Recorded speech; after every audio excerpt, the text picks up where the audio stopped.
आचार्य शंकर उसे मूढ़ कहते हैं। आपने सुना है, जब भज गोविंदम गोविंदम भज मूढ़ मते। आदमी कहाँ कहाँ मूढ़ होता है, इसको भी थोड़ा समझ लें। लौकिक विद्या में मूढ़ हो जाता है। काशी में जब आचार्य चरण भ्रमण के निमित्त आए हैं, दशाश्वमेध घाट, जो गंगा का बड़ा पवित्र तट, वहाँ का एक दर्शन, एक वृद्ध व्यक्ति डुक्री करने बोलता जा रहा था। डुक्री करने क्या है आपको समझ में नहीं आएगा, हमारे पंडित जन समझते हैं। डुक्री करने व्याकरण की धातु है, कर्म अर्थ में। आचार्य शंकर देखते हैं कि अब ये व्यक्ति शरीर से बिल्कुल वृद्ध हो चुका है। पूछा ये किस लिए तुम डुक्री करने, ये तो एक उदाहरण है। सच तो यह है कि वह व्याकरण के सूत्रों को याद कर रहा था, व्याकरण में अधिकारी विद्वान बनने की वह कामना रखता था। उस समय आचार्य शंकर ने कहा है, देखो, प्राप्ते सन्निहिते मरणे नहीं रक्षति डुक्री करणे।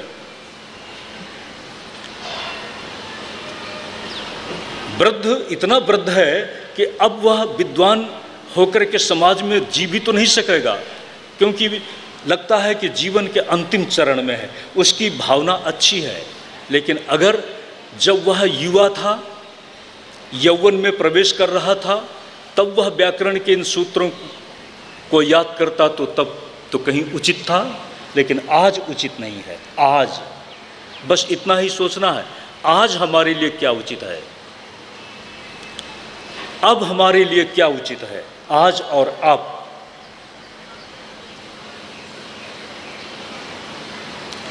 कहा व्यक्ति विद्या में मोहित हो जाता है, विद्या के लिए, इस शरीर के लिए, शरीर में मोहित हो जाता है। गतवति वायु,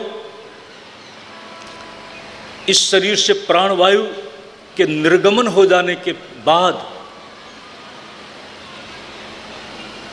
वार्ता कोपि न पृच्छति गेहे।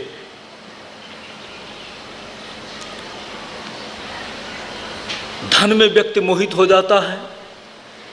कहते हैं धन को जिस मजबूती से पकड़ता है, पकड़ना,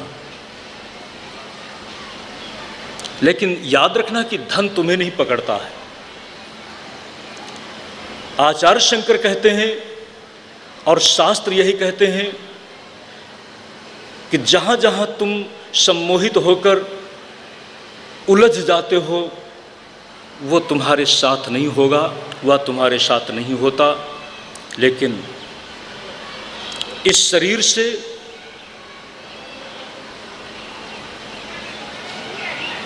अगर कुछ लोक हित में, धर्म के हित में कुछ कर डाला, तब तो ये शरीर, जो दुर्लभ शरीर है, दुर्लभ वस्तु को प्राप्त करके सार्थक हो जाता है। दुर्लभ वस्तु को प्राप्त करा करके सही अर्थों में सार्थक हो जाता है। और अगर ऐसा न हुआ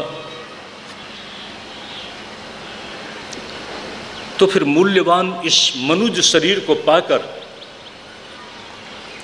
हम विषयों की व्यवस्था में ही अंधे होकर यदि दौड़ते रहे, भोगों की लिप्सा ही हमको चलाती रही, तो फिर पशु और पक्षी में क्या भेद रहा। इस मनुष्य शरीर से संदेश दिया, साधन धाम मोक्ष कर द्वारा, साधन धाम मोक्ष कर द्वारा। सज्जनों, यहीं से इस प्रसंग को एक मोड़ देते हैं।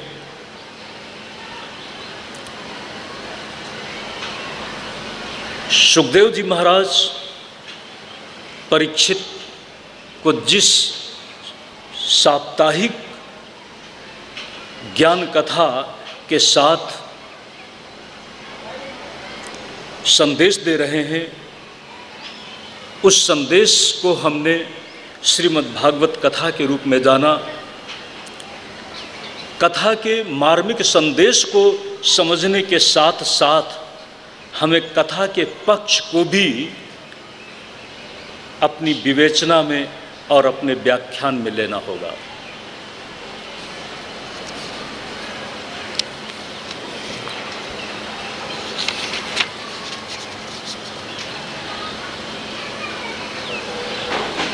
जड़ भरत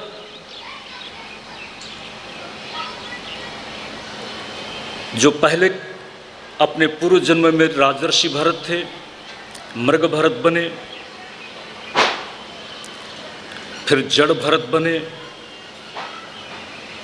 और जड़ भरत बनने के साथ ही होने के साथ ही उनके जीवन की वह गति आ जाती है, जीवन की वह भूमि आ जाती है जो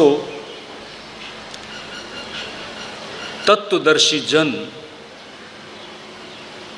द्वारा समर्थित है। तत्वदर्शियों ने कहा, ज्ञाते तत्वे कह संसारा। उस तत्व को जड़ भरत प्राप्त कर लेते हैं और प्राप्त कर लेने के साथ ही उन्होंने कितने सही अर्थों में पाया है, इसका प्रमाण उस समय देखा जा रहा है। जो अपनी जन्मांतर की कथाओं में कहीं राज मुकुट, राज चिन्हों के साथ महान राजा के रूप में जाना जाता था, उनको छोड़ दिया, विराग हुआ। लेकिन एक भूल ने फिर से एक जन्म दिलाया पशु योनि में, और अब कहीं फिर से भूल न हो जाए। संसार की निस्सारता का दर्शन, और संसार की निस्सारता का दर्शन बाहर नहीं, अपने में। कोई चिंता इस शरीर के लिए नहीं।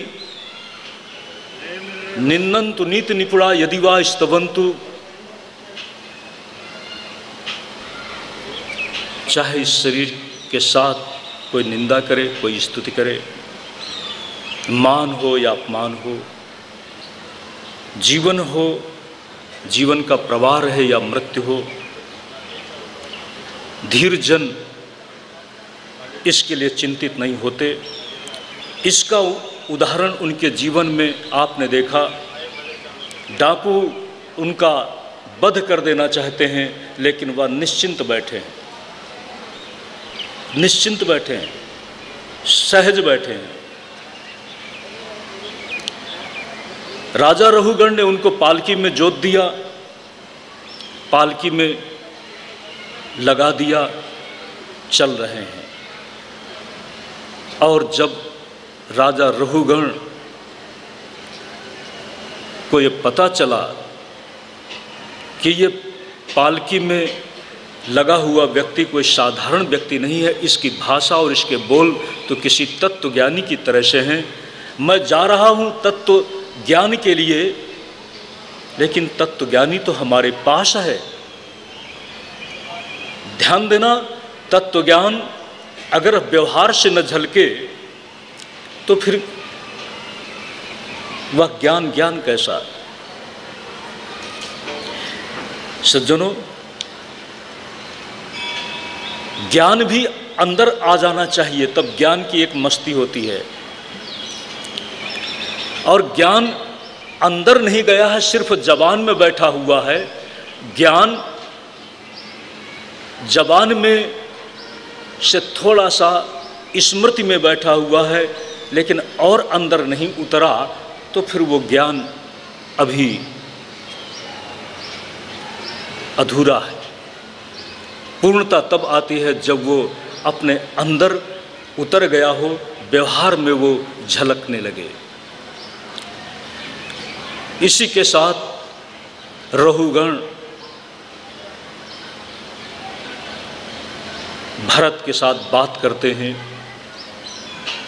दोनों का संवाद हुआ है।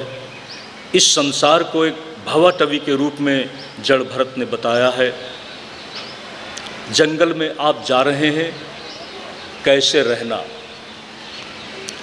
एक व्यक्ति मेले में गया हुआ था, जंगल में चलते हुए व्यक्ति को कैसे रहना चाहिए, इस बात को समझने के लिए मेले का उदाहरण हम आपको दे रहे हैं, ज़्यादा सरल होगा समझना। मेले में मनोरंजन है। मेला हमेशा आकर्षित करता चला आया है। मेला लगा हुआ था, लोग उसमें जा रहे हैं और एक आवाज़ आ रही है, मेला देखने वालों सावधान होकर के देखना। अपनी जो पूंजी है, जो मेला देखने आए हो और मेला देखने के साथ पैसा लाए हो, उसको संभाल कर रखना। यहाँ पर जेब कट सकती है, जेब कट सकती है। अगर जेब कट सकती है तो मेला तुम्हारे लिए फीका हो जाएगा। ध्यान दें सज्जनों, मेला देखो लेकिन कहीं लुट न जाओ। संसार को अटवी के रूप में बताया, बड़े विराट जंगल के रूप में बताया। इस जंगल में काम, क्रोध, लोभ जो षड रिपु हैं, ये लुटेरों के रूप में हैं। तुम्हारी आत्म संपत्ति को, आत्मधन को कहीं लूट न लें। तुम्हारे अंदर ही बैठे हुए ज्ञान गम्य, उस भक्ति गम्य, भक्ति से प्राप्त उस परमात्मा के भाव से तुमको कहीं भटका न दे। ये संदेश भवाटवी के व्याख्यान के माध्यम से भरत जी ने दिया। इसी के साथ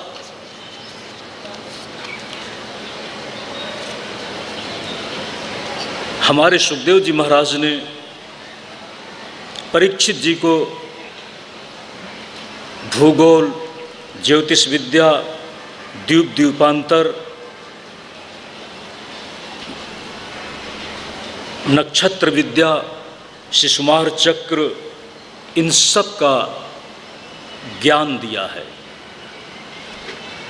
इसलिए ज्ञान दिया है सज्जनों कि सुन करके परीक्षित जी ऊब जाएं। कहानी के रूप से हम आपसे बात करते हैं तो आपको लगता है ठीक है। अगर हम यही ज्योतिष और नक्षत्र विद्या और खगोल विद्या, भूगोल, देश देशांतर की बात करेंगे तो ऊब जाएंगे आप। तब यही होगा, ये किस काम के लिए है। कुछ ऐसी चीज़ें सामने रख दी जाएं आपके सामने जो आपको लगे कि बेकार हैं, तो बेकार लगने लगें, सब कुछ एक बार बेकार आपको लगने लगे। इसीलिए सुखदेव जी महाराज परीक्षित के सामने कुछ ऐसी भी बातें रखते हैं जो इस संसार के तल पर उपयोगी हैं, लेकिन परीक्षित को लगे कि हमारे लिए इनका कोई उपयोग नहीं है।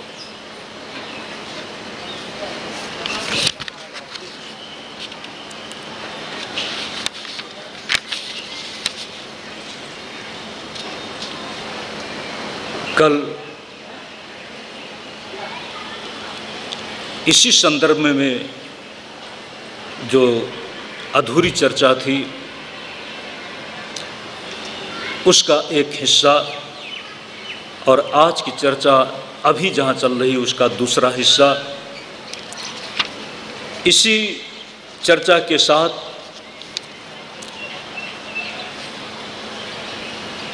आपको बताया था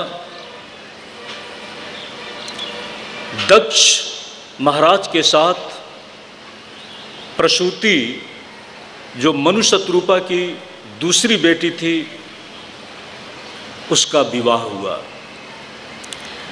प्रसूति के गर्भ से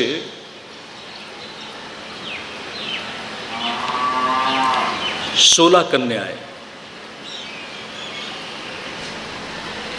जिनमें 13 तो धर्म को विवाहित हुई,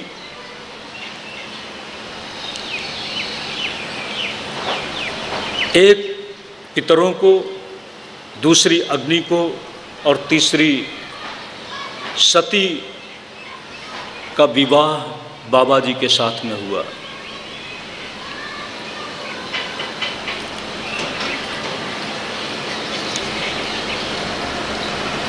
इस सब व्याख्यान के साथ परीक्षित जी के अंदर भी एक जिज्ञासा पैदा हुई कि मनु महाराज के जो बेटे हुए उत्तानपाद और प्रियव्रत,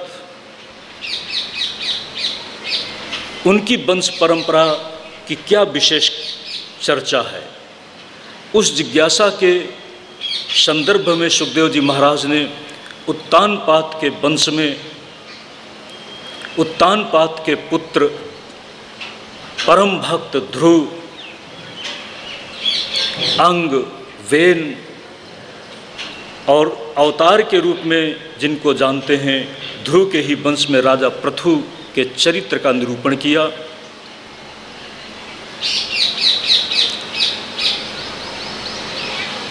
पृथु